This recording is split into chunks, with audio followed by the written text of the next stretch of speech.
It is that time again. Welcome and welcome back. On today's Rice Rewind, I'm going to be re-releasing my very first interview with Charlie Lee.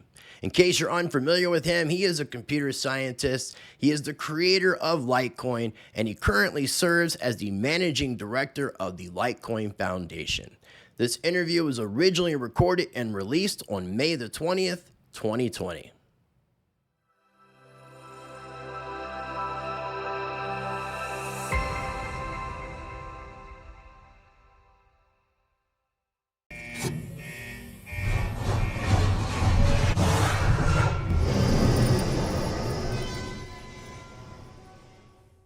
All right, ladies and gentlemen, like I said, joining me today on the show is the creator of Litecoin, Charlie Lee himself. Charlie, I appreciate you coming on. How you doing today? Good. It's nice to be here, Rice. Thank you so much, man. How is quarantine life treating you? Pretty good. I mean, I'm stuck on this ship, so I can't go anywhere. That's awesome. Well, that's a good place to be stuck, though, I would say. Yeah. Now, if you don't mind, something that I'm just curious about, and I haven't had a chance to really check this out in like previous interviews or anything, and I did want to ask you this, but how did you ultimately get involved in cryptocurrency? And I know your brother mentioned something about 2011. Was that the year that you learned about it, and when and how did you get involved? Yeah, I learned about it in about March, April of 2011. I read an article about Silk Road. This is like one of the first time Bitcoin kind of became a relatively big thing. It hit, what is it? It was Dig or some other news sites. And then I saw it. I actually open it in a new tab. I don't know if anyone does this. I'm sure some people do. Open stuff in tabs and just leave it there until I have time to get to it. So I Yeah. have like a lot of like to do like tabs. So I opened that in a tab for like I think it stayed there for like a week or two before I got a chance to read it. And when I read it, I got really interested in the Bitcoin that they were talking about. And I just basically fell down the rabbit hole then. Yeah, and then you took your brother with you.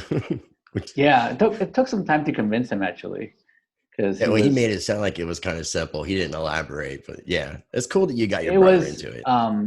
he understood the kind of the value in Bitcoin and how it's like digital gold, but it took him a while to figure out how to kind of what's the best way to store it because he's always afraid of losing it or getting hacked and something like that. And I guess that's why he started his new company Ballet to kind of work on this problem. Well, and speaking of that, I'll go ahead and put links down below and above so people can check out that interview. I did it last week with Bobby. He's the co-founder, or he's the founder and CEO of Ballet. Yeah, that was a great interview, and I definitely encourage people to check that out.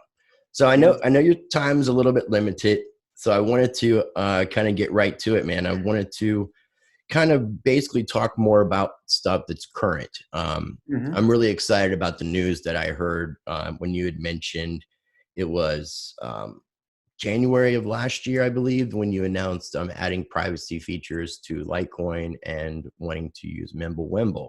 And then August, you guys recruited David Burkett, you and the Litecoin Foundation, I mean.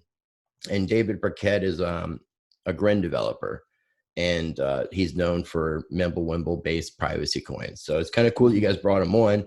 I know he's going to be these posting monthly status updates and things like that. But anything you care to share regarding the MimbleWimble situation and why you decided to add the privacy transactions to Litecoin?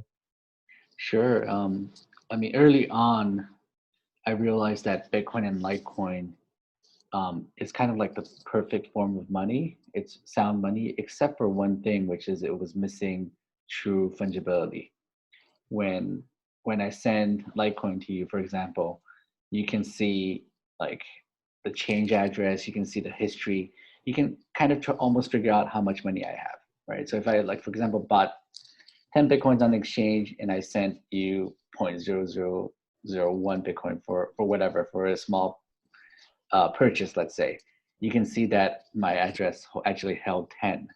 So, like at least I have 10 Bitcoins worth of money, which is kind of which is bad, right? It makes Bitcoin, Litecoin not fungible.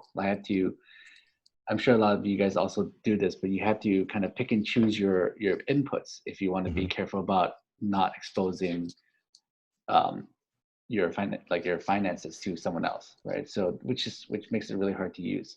So that's one thing I wanted to address with Litecoin, and I think Bitcoin eventually needs something like that to make it more fungible. So one thing that fungibility and privacy go hand in hand, and because without privacy, it makes it not fungible. So there are various different privacy solutions, and I think MimbleWimble is one of the best ones that kind of addresses the trade-off between privacy and scalability. Okay. It's the coin or the protocol that scales the best with privacy. Coins like Zcash and Monero have great privacy, but they don't scale like at all, right? The block size just becomes huge. The transactions are huge, and for example, for Monero, you have to keep track of all the unspent outputs, right? You can't throw them away because they're used for privacy, Right. and that set just grows like exponentially, or not exponentially, but it just grows nonstop. Okay. Um, with So MimbleWimble does privacy, not perfect, but it's good privacy and fungibility, and it scales really well. So that's the thing I wanted to explore with adding MimbleWimble to Litecoin.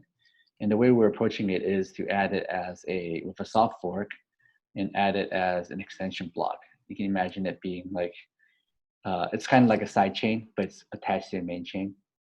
Um, and you move coins between the main Litecoin chain to the MimbleWimble extension blocks. Once the coins are there, it follows the MimbleWimble protocol where things are more private. And and then if you want to come back to the main chain, you can pull the coins back. So being a soft fork, like exchanges don't have to support the MimbleWimble side, and they Right. don't even like know about it. And if the exchange doesn't support the MimbleWimble side, you can always pull coins out of the MimbleWimble extension block back to the main chain and send it to exchange before you sell it. Okay. Yeah, that was something I was going to ask you is once it's implemented, was it going to be set as an option for people to basically do normal Litecoin transactions and then use the MimbleWimble chain version? Yeah, it's And would it be easy? Like, are you guys going to, because I know a lot of times a lot of this can be difficult. So, I mean, are you guys going to try to make it as easy as well, of possible course, for we'll try to people? make it as easy as possible, but it's going to be at least initially, it's going to be a learning curve. So um, it will be like wallets have to support it, right? So you have to support being able to move from the main chain to the MimbleWimble side and then support MimbleWimble transactions. So obviously not all wallets will support it from the start.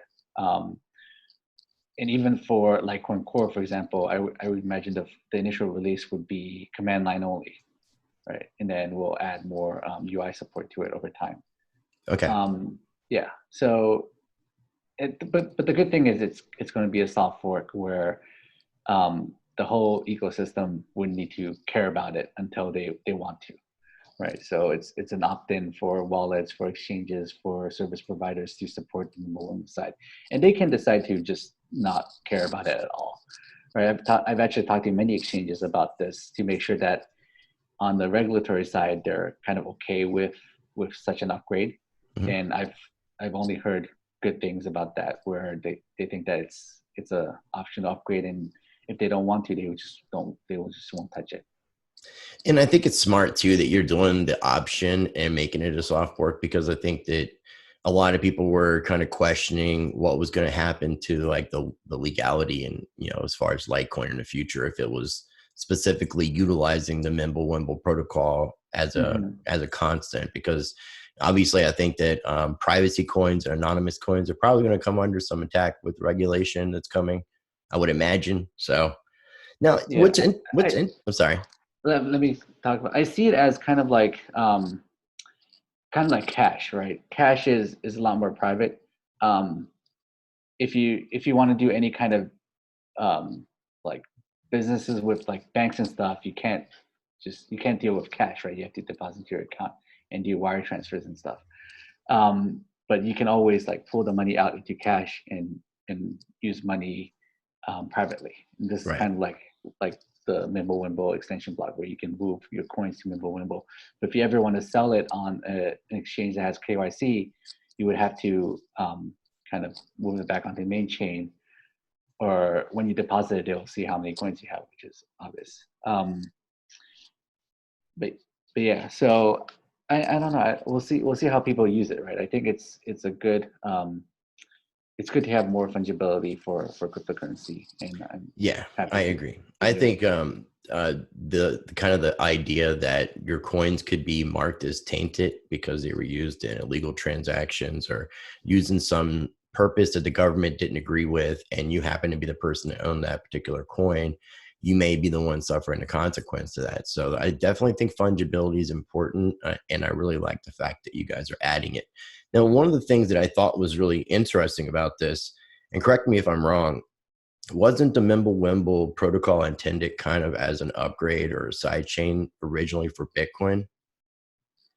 Um, I mean, the creator or the creator of it was anonymous, so he Right. didn't really specify like what his intentions were. Okay. But it was always going to be a really hard upgrade for Bitcoin because it changes things so much. It removes the ability to do scripts in Bitcoin, and in order to actually upgrade to MimbleWimble, it would have to be a hard fork. So it's not an easy upgrade path for Bitcoin or Litecoin. I think the way we're doing it is kind of a good trade-off, doing it as an extension block. Okay. That makes sense. And I appreciate you explaining it that way. And I've noticed a lot of times in the past, it seems like some of the code that would be proposed for Bitcoin for upgrades and improvements, a lot of those have been done to Litecoin a little bit beforehand, kind of almost testing it out with Litecoin. Do you see Bitcoin, since we kind of talked about it, do you see Bitcoin trying to add this feature, or is this now kind of like what Litecoin is doing to really kind of separate itself a little bit more and differentiate itself? Yeah, I would love to see Bitcoin do something like that, or just improve privacy, right? I think it will. Um, but this is definitely something that we're kind of venturing off on our own.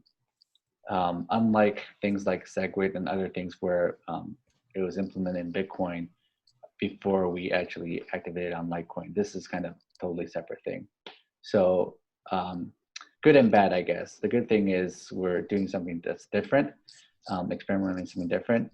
I guess the bad thing is that by venturing further away from Bitcoin, it makes it harder for us to pull in all the new changes to Bitcoin. But I think we have a good way to do that. Okay. That's cool. That makes a lot of sense as well. And I'm really excited to see the developments. I guess the last thing I'll ask you about that is I'm trying to find where I had it written down, but I believe it's David Barquette has said he's thinking by early September or before September, the test net should be able to launch. Is that still looking like that's going to take place?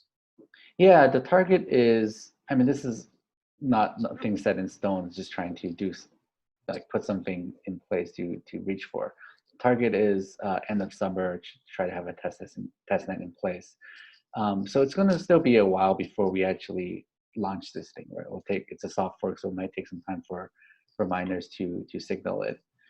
But we're working hard on it. But we want to take it conservatively because this is something that is new, and also it's risky, right? There's risk with new things. So if you move coins over to the MimbleWimble extension block, if something goes wrong, you might lose it, or there might be the real scary part is there could be hidden inflation, right? That's always true for privacy coins, where if you can't see with Bitcoin and Litecoin, you can count how many coins there are out there. Right. There's whatever 50, 60 million Litecoins out there or today. I think there's more than that actually. Um, that you can count them, right? So you can't unlike fiat, you can't just create more money out of thin air. But with a privacy coin, if there's a bug in it, if there's a bug in the cryptography, and someone manages to take advantage of that and create coins out of thin air for themselves, no one would actually know, right? Oh, The wow. price would tank because he would just create coins and sell it, right, and get free money. But you actually wouldn't know what's going on, and that's a risk with privacy coins. So we just have to be careful, make sure the cryptography is good and there's no bug in the code. The good thing is we're sharing a lot of the code with Grin, which is already running live. So there's definitely advantage of doing that.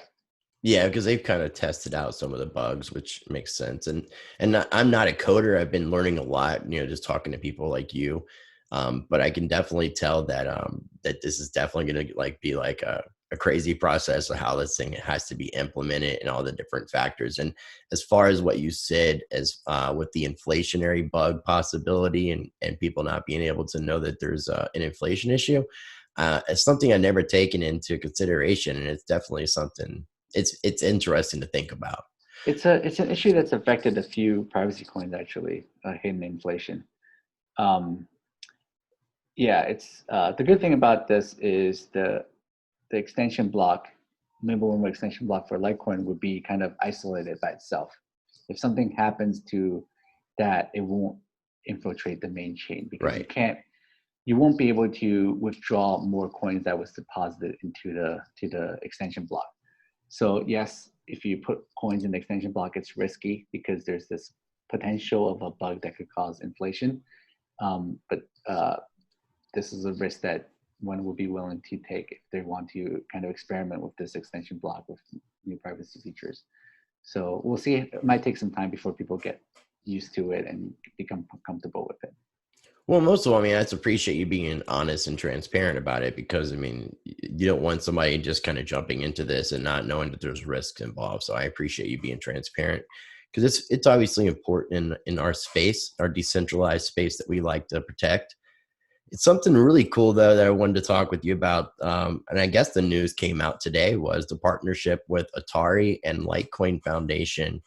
And what I've gathered is they're going to be adding Litecoin as a payment method for their upcoming Atari token, in addition to their Atari VCS game system and other future products. And I learned in your tweet today that the Atari 2600 was your first gaming console. It was actually my first gaming console as well. So that's pretty Yeah, cool. we're pretty old. Yeah, we are a little bit. I'm talking to you on Twitter. There are a lot of people. Their first gaming consoles like the Super Nintendo. Yeah, no, my parents actually, I didn't really play it because I didn't think it was worth even playing, was the Activision game. I don't know if you remember that. Which one is that? It had the Pong game with the two little dials that you would move the Oh yeah, yeah, dials yeah. on It's it like to. a control like this, and just go Yeah, like this. it was pretty Control, yeah. crazy. So yeah, but my first system was the Atari 2600 too. So what would you like to share aside from what I told about it, man? Because that's pretty exciting. Um, well, I mean, I was pretty young at the time. It was my first experience with video games, right? And just it was just yeah, it was magical. Um, Playing video games on a TV. I mean, I have really fond memories of the Atari 2600. I've even played I don't know if you know about the ET game. Um, it's a No, pretty interesting story. So they made like ET was a really popular movie at that time, no, I and remember they ET. We're old, created a remember? really really bad game around that IP. Okay. But they made like millions of cartridges because they thought the game will be really successful. But it's such a bad game that it flopped like big time. And the story is that they actually have a uh, dumpster where they like dumped millions of cartridges of ET somewhere out of nowhere. That's And funny. that game actually, I think, caused like caused the end of the golden era of video games at that time because there's a huge crash after that. Yeah, they put So all that money into promoting this yeah, thing that they thought was going to be like, bringing them all this profit, and instead it tanked their business. yeah. I played that game on the Atari, and it was like one of the dumbest games ever. I just didn't get what the point was. So with that, do you know about the VCS game system? I think you're going to be able to play all those old games on it as well, if I'm not Yeah, it's mistaken. kind of yeah. I don't know too much about it, but the idea is that you'll be able to play the old Atari games and new games, and also ability for people to create their own games and upload it and share Yeah, I with saw friends. that. It's supposed to Um, be like a gaming console, like mixed with kind of a PC, kind of an upgrade to what we're used to now. yeah, yeah. I mean, we'll see. I'm excited about it. Also excited that people will be able to buy it with Litecoin and even get a small discount on it. I read that too. So I was going to mention that they're offering a discount if you use Litecoin. yeah, it's not available yet. We'll have, once everything is ready, we'll have it on the Litecoin Foundation store, and Atari will have it on their store, and you can pay with Litecoin and also Bitcoin and Ethereum. Cool. Now, are you still currently, do you game at all like currently? I do. I recently got a VR headset. VR gaming is pretty cool. Also, um, kind of got into Stadia. Google launched their cloud gaming platform. I think that's Hmm. pretty cool to be able to, because I use a Mac. I've never had a PC, or since like 2000, I haven't had a PC that's powerful enough to play games on. Okay. So to be able to play cloud stream games is just pretty cool. That's cool. Are there any like type of blockchain games that you play? Uh, no, I mean there are a few like blockchain games, but nothing big yet. Okay. Is there anything on your radar that's I'm interesting? trying. See, like I have a very addictive personality. So when I was younger and I would play games, I would play games a lot, and Hmm. so I've avoided playing games or having newer game consoles so that I wouldn't take my time away from playing games all the time. But I've been trying to explore, and a friend of mine who Ken Bozak, he's supposed to be teaching me about Splinterlands. I used to play Magic the Gathering, and Hmm. it's a card game that exists on the Steam blockchain right now. And I've heard of a couple other I want to check out, but it's something I got to be careful with, so I don't like. I want to explore it so I can educate people about them, but I don't want to sit there and spend a lot of my time playing games because I don't have enough time to do what I'm doing already.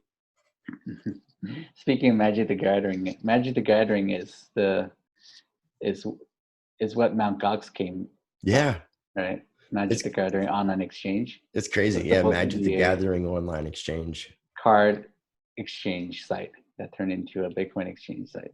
It's cool. And then now, like 11 years later, 10 years later, you got blockchain based games that are using trading cards. So it's pretty cool how everything's kind of come Yeah. full circle in that way.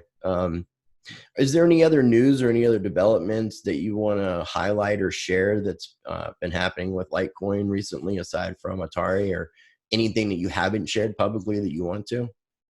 Um, let's see. I mean, Litecoin's doing well. Um, a lot of people like Litecoin is kind of boring, right? They it kind of just works, right? The thing is, people talk about Bitcoin having 99% uptime since its inception, but Litecoin has 100% uptime since its inception. It just has not failed, right? It just, ever since I launched it in 2011, it just works, right? It still has cheap fees, and still transactions happen on average every 2.5 minutes. So it's fast and cheap, and it just works. So people actually use it as money, which is what they're supposed to be doing, right? But obviously, a lot of people are in this space for speculation reasons. So they invest in the coin, and the price hasn't been doing well, just like all the other coins. So everyone's kind of not happy about it. But it's a long term game from my point of view.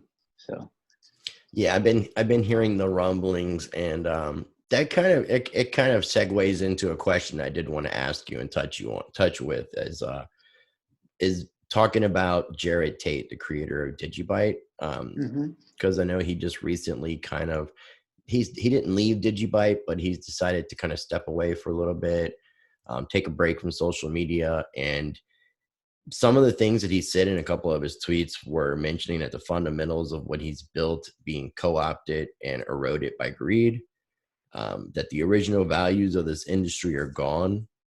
Greed is the fundamental driving force in crypto and people's actions and their lives. So, with what you said, I mean, have you seen that much of a change in the space? And with that being said, have you ever with all the stuff going on, like thought about kind of stepping away from Litecoin at all? Let me address your first point. So um, I think humans are in general greedy by nature. So, and that there's nothing wrong with that, right? So I think it's kind of par for the course for this to be in this space. Um, the only thing I've seen that's changed over the years is that there are a lot more scammers, right? People, because there's so much money involved, people want to be able to make money without doing much work. So there's a lot of scammers in this space, and there's more and more.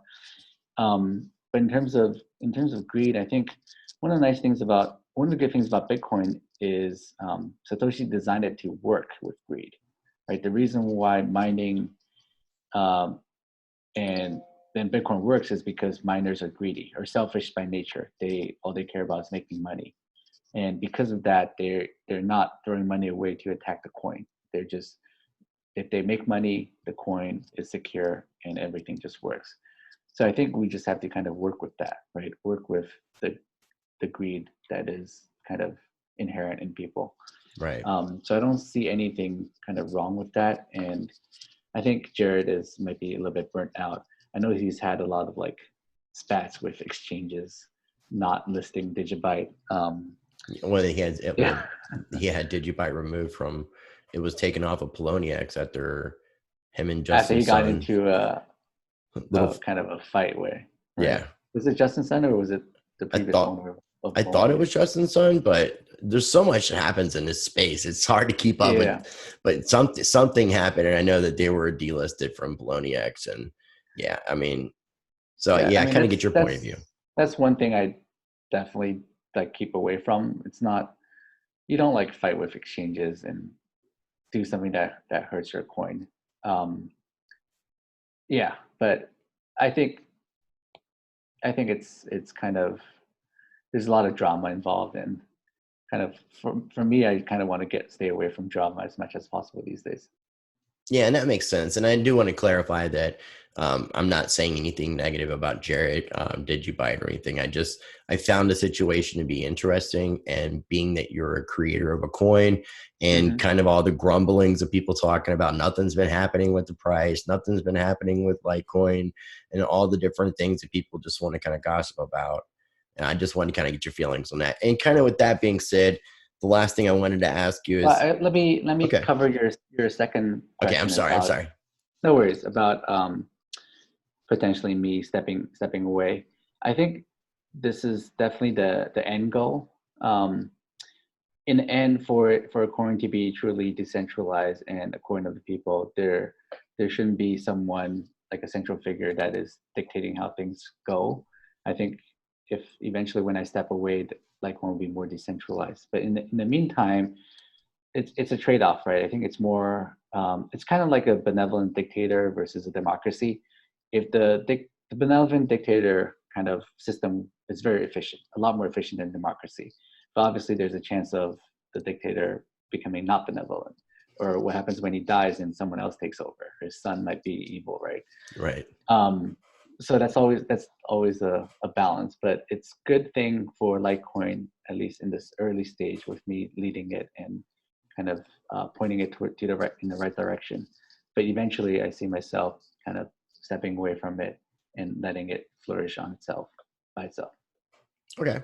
That's cool. And that makes sense. And that still kind of segues into this last question, which would be, have you ever considered working on any different projects outside of Litecoin? Kind of something similar to like Dan Larimer, because he's done multiple different projects. And I kind of look at you guys as being in the same kind of field. You guys are both creators, coders, and not your average coder, I would say. So yeah, I mean, have you Mm. thought about that? No, likely not.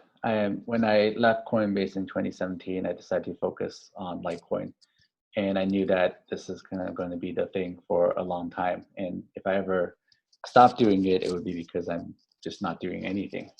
I don't think I'm gonna like stop doing Litecoin and work on something else or even another coin. That would be silly. Right. Yeah. So this is kind of like my full time thing right now. And yeah, and when the time comes, I'll probably just retire. Okay, cool. Awesome. Yeah. Well, again, man, I really appreciate you taking the time to do this interview, and I would definitely like to do another one in the future. But before we do wrap things up, was there anything I didn't talk about that you wanted to cover, or any final thoughts that you want to leave people with? Um,